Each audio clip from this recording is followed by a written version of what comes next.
40 heures continues à ces étudiants-là qui sont vraiment le top des tops des tops, qui n'ont même pas comparable avec mes étudiants en France, en termes de pertinence, en termes d'intelligence, en termes du travail, etc. Donc pour moi, aller en Iran, c'est comme un bol d'oxygène qui me faisait ramener à mon origine, être avec cette jeunesse-là. Et puis après, à partir de ça, il y a une réputation. Et j'ai également formé les managers de pétrole et pétrochimie iranien, où j'ai pu aller dans tous les centres dans le sud de l'Iran et enseigner ces techniques-là à les managers. Et eux aussi, ils disaient que, madame, vous, quand vous venez et que vous nous enseignez, c'est un bol d'oxygène par rapport à tout ce qu'on subit du matin au soir tout au long de l'année. Certains peuvent imaginer, mais comment il a pu aller sans qu'elle soit inquiétée? Pour moi, j'avais mis une ligne rouge que, au-delà des managers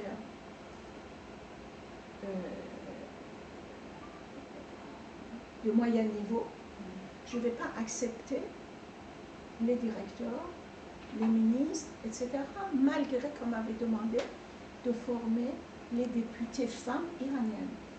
Je dis tchash, préparer ça, mais je ne suis jamais allée préparer ça.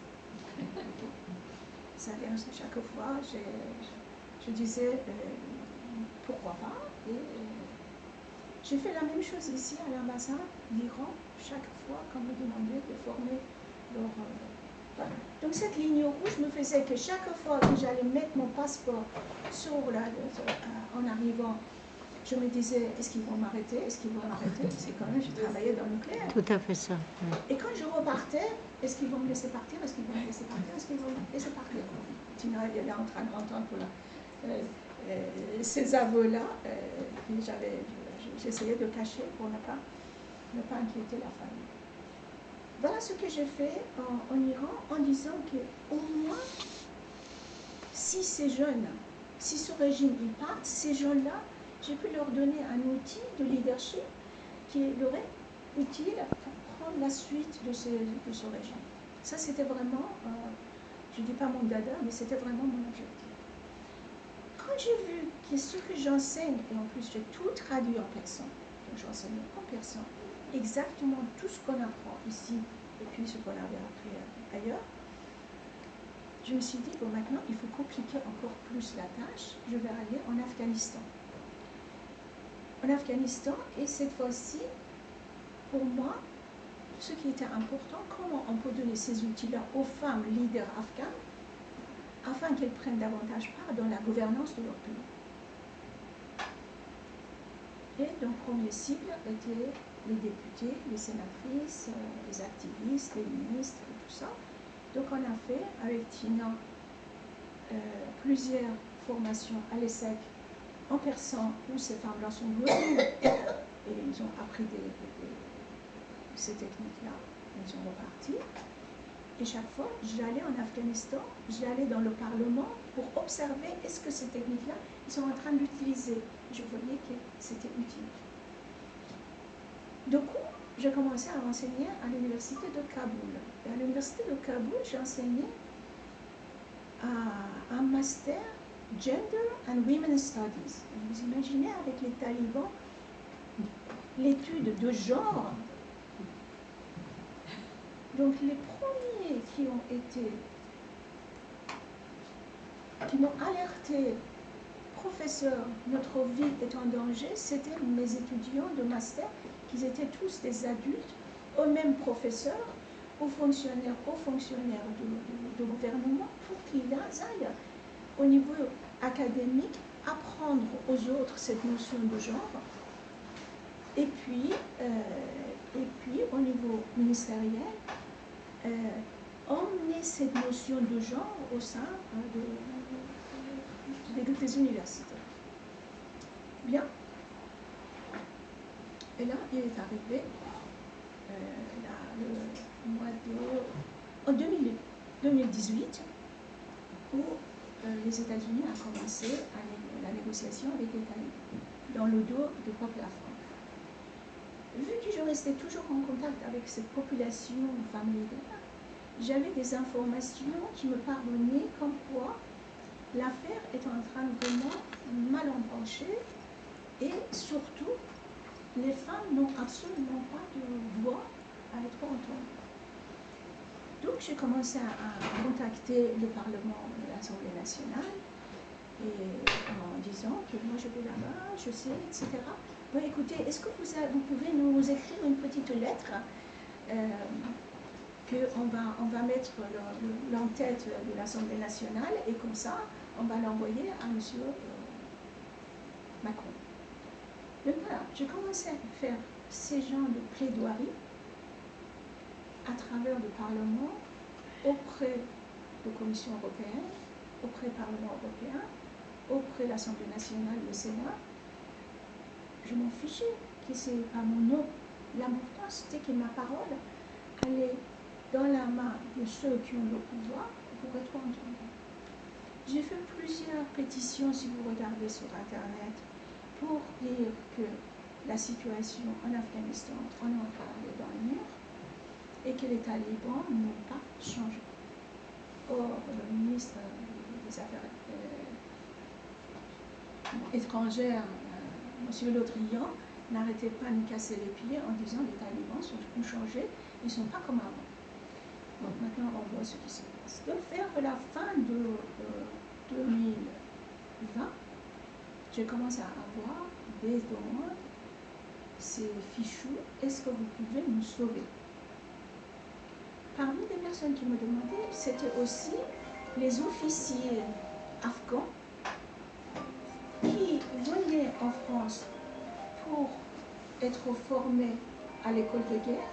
Et vu que j'enseignais à l'école de guerre, on mettait ces officiers-là dans ma classe en disant bon, vous êtes plus utile en termes linguistiques, culturels et tout ça. Donc je restais en contact avec eux et ces officiers-là m'envoyaient des enregistrements comme quoi l'armée va riposter et que l'ordre venait des Américains, surtout ne ripostez pas. Et si quelqu'un essayait de ne pas respecter l'ordre, on le tirait dans le dos. Une voilà de mascarade qui a été mise en place à partir de laquelle les talibans sont arrivés en Afghanistan. Donc à partir du 15 août, j'ai fait tout mon possible pour essayer de sauver les familles, les femmes qui sont vulnérables, c'est-à-dire une députée, si les talibans le trouvent, on lui coupe la tête, c'est pas, on ne réfléchit pas du tout.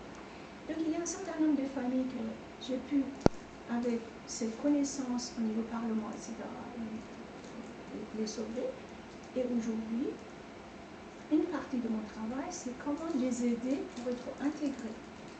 Parce que ces gens-là, ils ne sont pas ceux qui ont fait plusieurs années de trajet pour venir de façon clandestine. C'était des gens qui étaient quelqu'un qui, d'un jour à l'autre, le ciel leur est tombé sur la tête, exactement comme moi. Donc je suis beaucoup plus sensible à leur peine, à leur désarroi, pour essayer les aider. Donc là aussi, je casse les pieds par mes plaidoiries, un peu partout. Donc, voilà pour ce qui s'est passé à l'aéroport de Kaboul. Vous avez tous vu les images. Et ceux qui sont allés pour essayer de se sauver, devant des désarroi ambiant, ils ont donné mon numéro de téléphone en disant on ne la connaît pas, mais il paraît qu'elle est très gentille. Du coup, même aujourd'hui, je reçois des appels des pauvres gens, des policières. Nous sommes allés là-bas en disant il nous faut des femmes policières. Donc les femmes sont devenues policières et aujourd'hui, depuis 2 ans, elles sont cachées. Si les talibans le trouvent, on va les tuer. Pour une raison simple, parce qu'elles ont commencé à faire une émancipation des femmes là-bas en disant, là, si tu as un problème avec ton mari, eh ben, je vais t'emmener dans une maison pour être protégée, ou sur ça. Donc voilà, il y a des journalistes, il y a des juges qui sont cachés et qu'on n'a pas pu les sauver, sans parler de tous ceux qui sont, je parle toujours des femmes, qui sont sur la frontière au Pakistan. Ce que je voulais vous dire pour calmer ma colère, c'est que les hommes afghans étaient des lâches, parce que quand vous avez vu ce qui se passait à l'aéroport, il n'y avait pas de femmes. Et maintenant, toutes ces femmes-là, sans leur mari, sans leur père, sans leur fils, sont là-bas, et que si elles n'ont pas de mari,